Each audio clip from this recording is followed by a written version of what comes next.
Good morning, good morning, good morning. It's Mike here. Hopefully you're having a great day or night. Happy Valentine's Day to you and yours.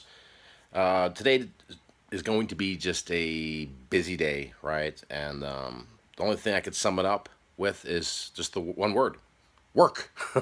That's what I have to do. I have to go out here and work. I got to list some things. Sales are pretty much non-existent for me at this point, and just got to put in the time, put in the effort, man, put in the grind. So I'll be doing that most of the day, working in my garage and just listing some stuff, finishing up what I showed you guys yesterday on the table and the whole 9 yards. So yeah, let's see what we do today. I just love this thing. It comes in handy so well when it comes to just pressing it or clothes, steaming it out. I got a bunch of blazers here I'm gonna press out and get listed, photograph the whole 9 yards. I'll show you guys the brands of some of these blazers so that way you get an idea of what I'm picking. Maybe if you're out in the field, you might see this as well, and it might be something you could pick up as well. Oh, I tell you what, there's always something you miss when you bring some clothing home from the thrift store. Small little tiny hole in the back of this men's blazer here, the sport coat, and kind of a shame. I'm gonna try to list it with it anyways. It's not that it's noticeable, but maybe I can get rid of this at this kind of price and just see what goes out there, because it's a nice camel hair blazer. Just that little flaw there that I obviously overlooked when I bought it at the thrift shop. All done, all nicely pressed. Let's go photograph these. All right, so I know I've showed you guys this before. This is just basically my mannequin here. Just got a plain white shirt, just a cheap shirt I bought at a thrift shop. Got a tie, and what I try to do is I match up the suits with the ties. So let me show you my other ties and shirts here. All right, so I've got a little suit rack here, and got two hangers. I got another shirt that I usually use when I photograph. You know, just it's got a better look to it. Then I got all these random ties. Again, all thrift shop buys. So it doesn't take a lot of money to get into the selling the suits and the blazers. And so yeah, I'm gonna go and photograph these guys, get these all prepped up, and I'll show you the brands of it, what I've got. All right, just got done listing this one. This is a Hugo Boss one. This is a nice, just a check pattern here, and nothing too crazy with this one. Made in the USA. Just again, Hugo Boss is one of those name brands, guys, that it's expensive if you look at buying this brand new. I mean, it's not a $5,000 blazer, but they're definitely not cheap. When you look on eBay to do some comparable research on Hugo Boss, you'll notice people sell it really cheap, and I think $30 to $60 is a pretty fair price, or higher on some of this stuff, depending on which models there are. Here's a way I can tell with the models. Typically they'll have the tags here, unless they're like a bespoke and there's no, tag or anything like that. It's kind of a custom job at that point. But you can go in through here, so like this one here. Let's see if I can do that. There's the actual name of it at the top, Galeli, or I don't know how to pronounce that right.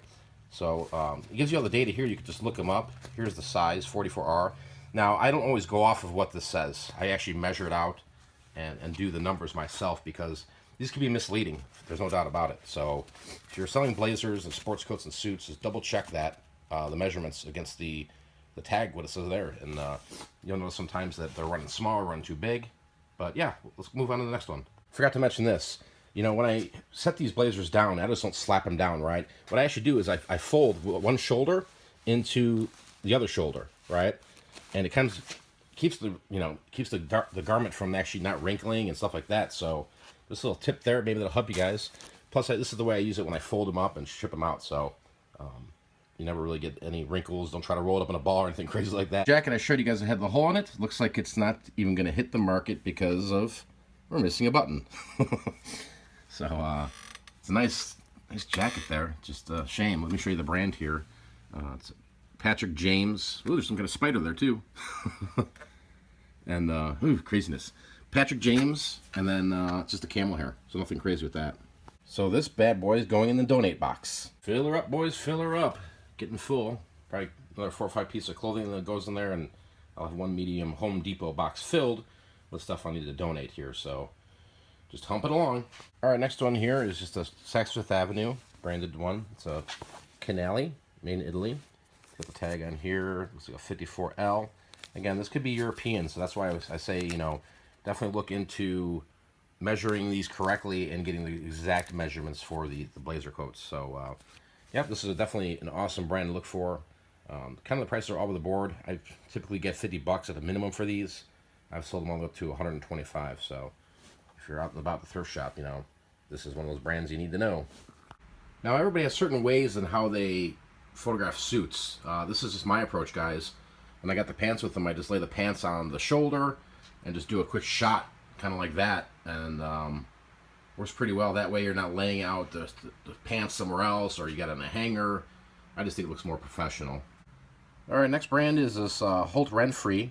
It's a Super 150s. It's a Canali suit. It's an exclusive collection made in Italy. This should do pretty well. This should easily bring 80 to 150 bucks with the pants, the whole 9 yards there. So as always, I'll keep you posted when it sells, and hopefully it sells pretty quick. All right, next brand is pretty a basic brand, Austin Reed, expressly made for Dillard's. It's got nice colors to it and everything like that. This is probably a $25 to $45 blazer.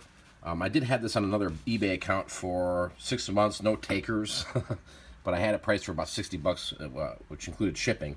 So just got done photographing this. We'll list it here at some point today and see what it goes for. All right, and the last one here is Juicy Couture. This isn't going to bring all the money in the world. This is probably a $25 to $30 shipped item here.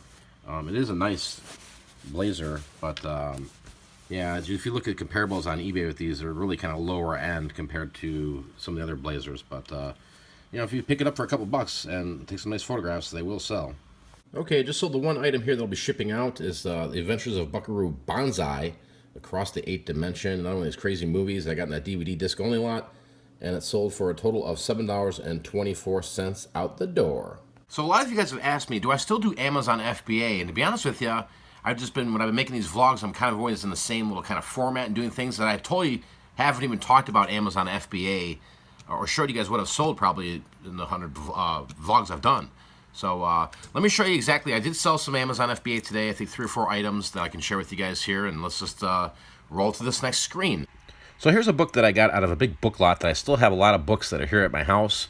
I did send a lot of them into Amazon FBA, and they've been selling over time, you know. There's still good money in books. I mean, a lot of people these days aren't talking about books with Amazon FBA, but there's definitely money to be made there on select books, that's for sure. Just got to have a higher price point. But this one is a Tragedy and Philosophy 1969 paperback that sold for $10.30 FBA. This next item here I picked up at a garage sale for, I want to say 50 cents. It's a Lean Thinking, Banish Waste and Create Wealth in Your Corporation from 2000. It's a CD. It was brand new and sealed, and ended up selling for $40. So as you guys know, I have ads out locally pretty much for a lot of different items. One of my niches is video games, and picked up this one here. This is a PlayStation 2 Teenage Mutant Ninja Turtles 2 Battle Nexus. It was complete. It had the case, the artwork, the manual. The disc was clean, and this one literally sold within, I want to say, 3 days of getting checked into FBA for 20 bucks. So not bad. I think I paid $2 for this game in a big game lot that I purchased locally. And the last item I'm going to show today that came out of a book lot here for FBA is this The Road to Independence, a documentary history of the causes of the American Revolution, 1763 to 1776, from 1963 paperback. And this one here just was a big lot of books I got that just anything that was over, I think, $9 FBA, I was just sending it in. So this one did sell. I think this took about a couple months to sell. But $10 total on this one here, out the door, FBA. Still doing the FBA, guys. There's good money in FBA, whether you're finding stuff locally in terms of garage sale, used stuff, if it's new stuff, if you're doing arbitrage. There's definitely money in it. But I do think that the hype online with a lot of resellers has definitely stopped from it, which can be a good thing, you know, because you can still keep trucking along with Amazon, FBA, or even Merchant. They are the #1 marketplace that's out there, guys. So don't forget that, and don't shortchange yourself if you're finding items that will sell in that marketplace. So that's going to wrap up today's video, guys. Appreciate you watching the channel here. Just going to be working, guys. That's what I do, right? Just got to work out there. You guys got to go out there and work if you want to hustle, make some money. You know, the sales here for today weren't the greatest that we're shipping out of the house. Just shipped the one thing, and just going to keep pounding the pavement and creating sales. I'm doing something different with my eBay, where I'm pretty much doing, instead of doing the Markdown Manager, I would run it for like 2 or 3 days. I'm just running them to 24-hour sales and seeing if that generates any traffic. Again, adjusting prices, changing titles, doing whatever I can to get some stuff to flip for me. But at the same point in time, I've got plenty of stuff here to list. It's going to keep me busy and just keep pounding it out. That's all you really can do when you're in a slump at the end of the day, right? So Hopefully you guys are out there making money. Hopefully you're selling some things.